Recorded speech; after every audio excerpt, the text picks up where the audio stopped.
Hola, ¿qué tal amigos? El día de hoy les traigo el último video de la serie de frases y citas de cómo viviremos entonces el auge y el declive de la cultura occidental por el autor difunto Francis Schaeffer.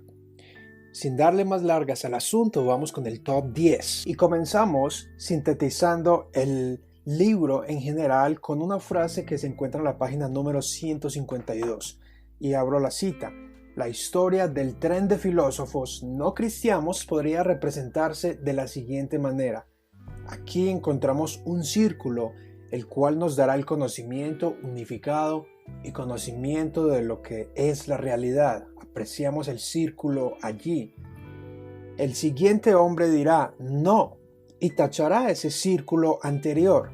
Y luego este mismo hombre dirá, he aquí el círculo que nos muestra la realidad, y así sucesivamente por los siglos de los siglos.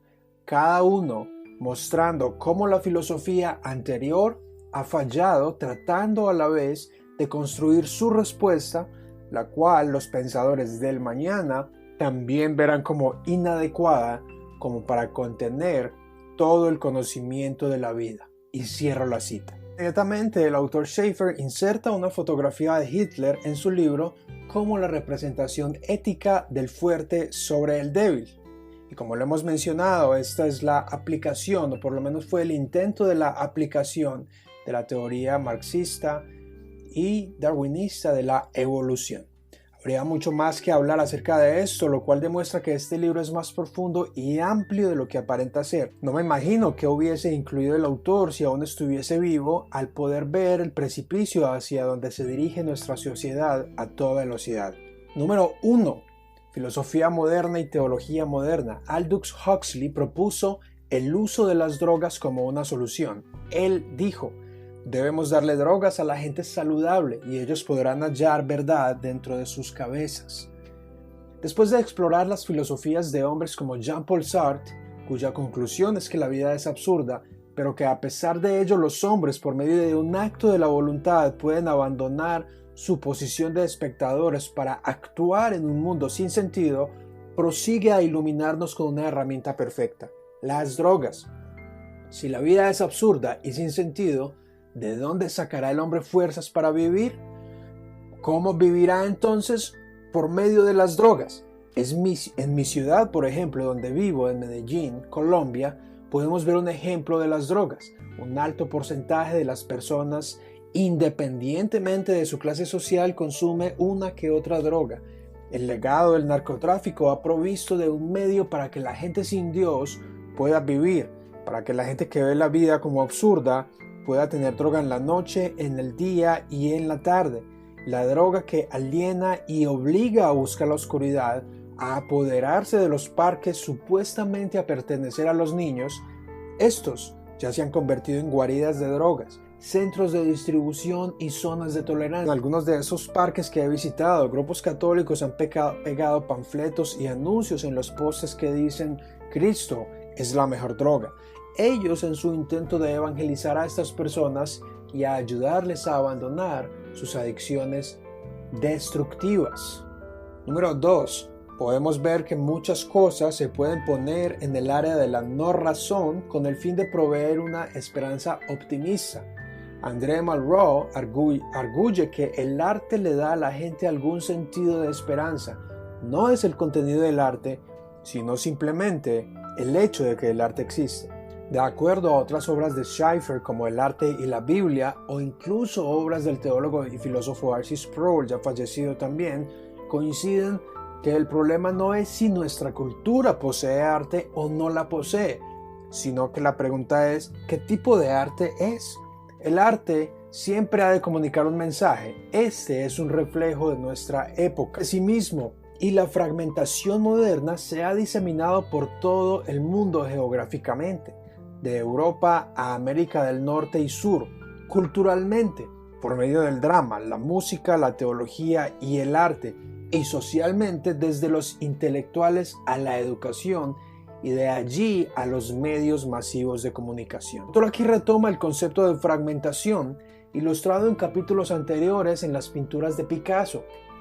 las cuales son una extensión del manejo de sus expresiones de universales y particulares. Nuestro periodo histórico es uno enfocado en los particulares, en muchos temas que aprender, muchos estudios, pero que ninguno de ellos llega a una fuente o busca la unidad. A continuación nos muestra la fotografía de una pintura de un paisaje de Claude Monet, en donde cita: la fragmentación que se ve en pinturas post-impresionistas son paralelas a la pérdida de esperanza en la unidad del conocimiento en la filosofía. Y cierro la cita.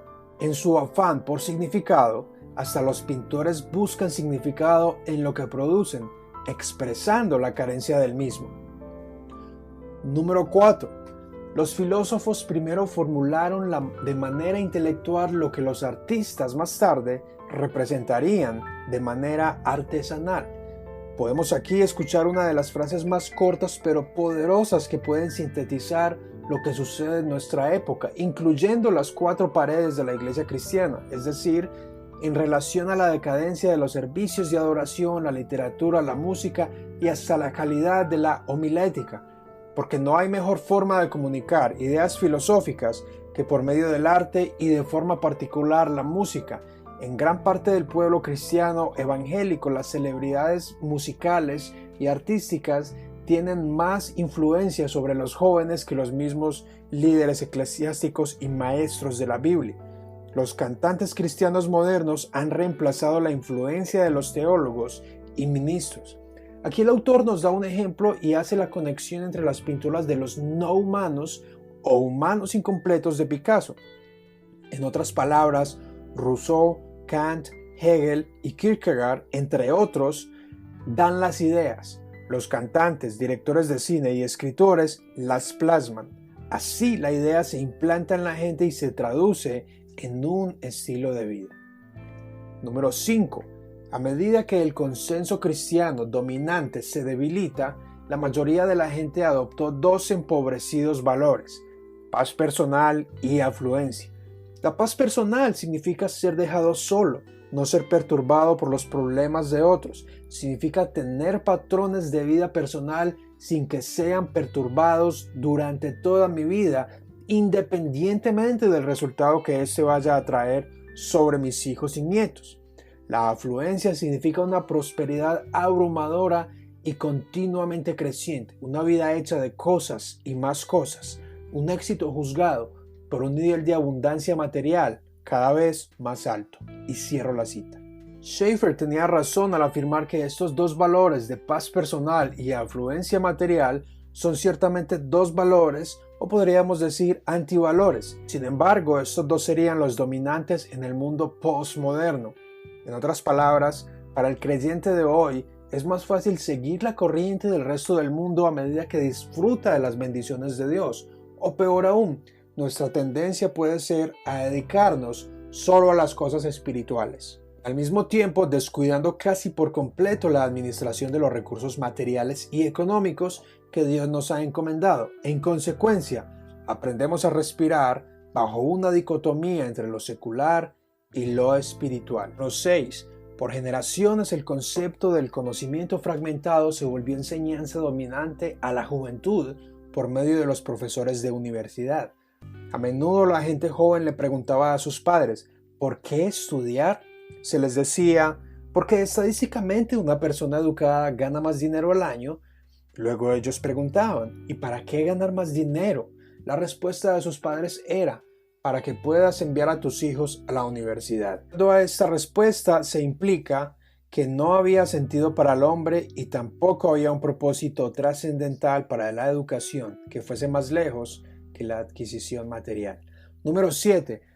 Y luego para la mayoría de la juventud, después de pasar por las falsas esperanzas de las drogas como ideología y la decadencia de la nueva izquierda, ¿qué les quedaba? La apatía era lo que les quedaba. El antivalor de la apatía puede expresarse en las drogas, la eutanasia, el aborto de personas con síndrome de Down, etc. y hasta el suicidio. ¿Acaso no es común la frase, con tal de que no le hagan daño a nadie, está bien? Vale la pena resaltar que en épocas de la historia como la Alemania nazi o la Rusia de la Unión Soviética, la apatía era necesaria en la sociedad para poder sobrevivir. Llama la atención que el autor Schaeffer también cita a Alexander Solzhenitsyn. En sus libros relata cómo los arrestos hacían que la sociedad se volviera apática, guardara silencio debido al temor de su propia vida. Número 8. En 1975, el novelista André Malraux se le preguntó si realmente puede haber comunismo con un rostro humano. Al ponderarlo por unos momentos, él respondió: la experiencia histórica sugiere que no puede haber. En esta sección, Schaeffer nos ilustra las consecuencias de las ideas no cristianas, pesimistas y absolutistas al recordar lo sucedido en la Revolución Rusa y la Unión Soviética entre los años 1918 y 1950.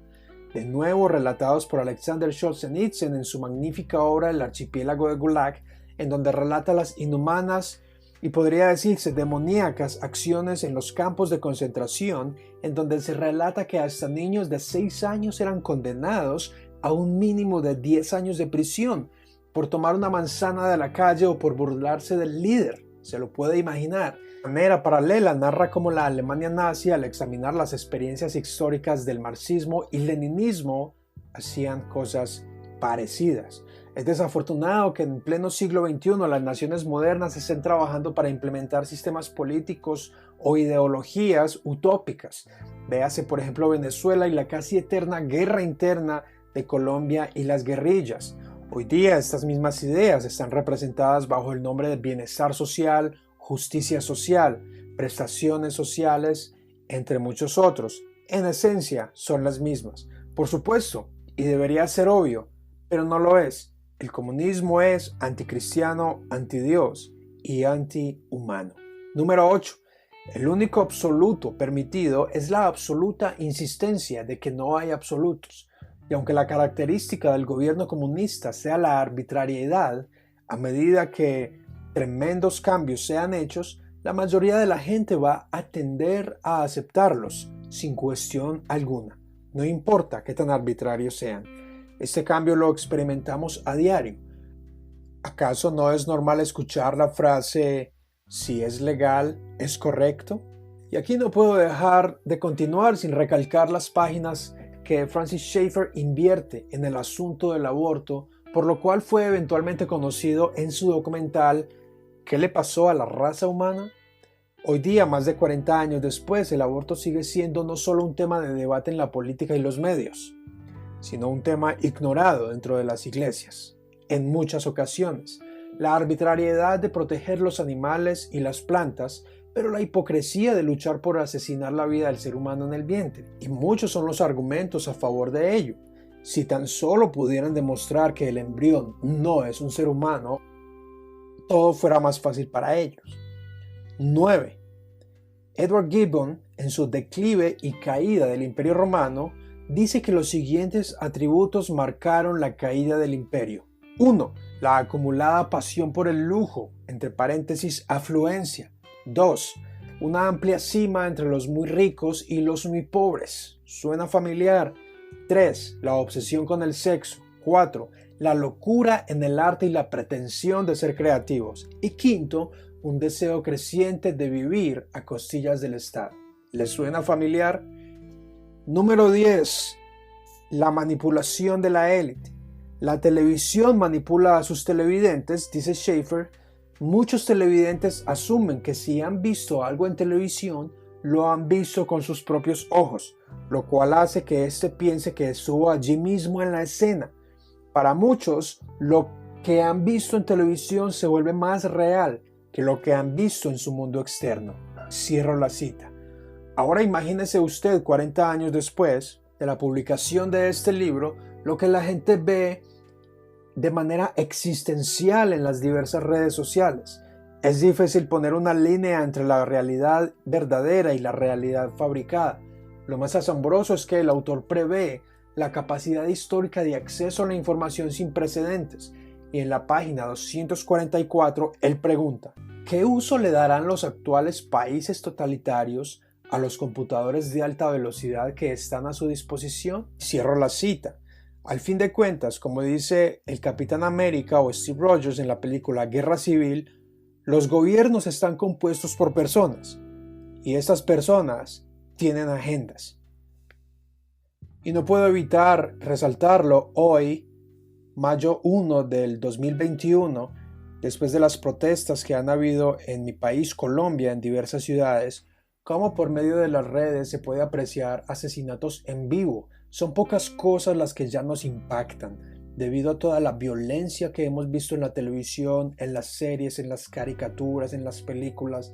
Ver un asesinato en vivo, ver cómo muere un policía, cómo es herido, cómo sangre ya no nos impacta. Esto debería impactarnos.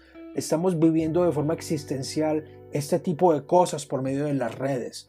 Deberíamos alejarnos de estas cosas y de evitar que esto siga contaminando nuestras almas como un veneno y como un óxido que nos impide ver la realidad como Dios quiere que la veamos. Eric Hoffer afirma: cuando la libertad destruye al orden, entonces el anhelo por el orden destruirá la libertad. Y concluye Schaeffer: a ese punto las palabras izquierda o derecha no marcan ninguna diferencia. Estas son solo dos caminos a un mismo destino. No hay diferencia entre un gobierno autoritario de derecha o uno de izquierda. Los resultados son los mismos. Una élite tan autoritaria como tal gradualmente forzará la forma en la sociedad de modo que ésta no caiga en el caos, y la mayoría de la gente lo aceptará por el deseo de paz personal y afluencia económica, desde la apatía y desde los deseos por el orden para asegurar el funcionamiento del sistema político, los negocios y los asuntos de la vida diaria. Precisamente esto es lo que Julio César hizo en Roma.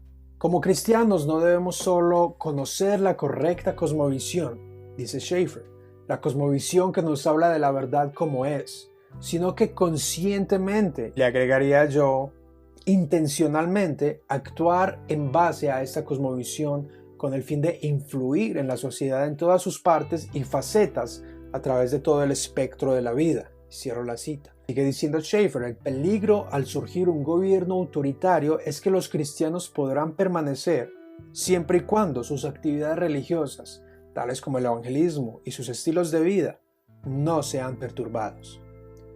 Continúa: al no tomar una decisión acerca de un gobierno autoritario es ya haber decidido.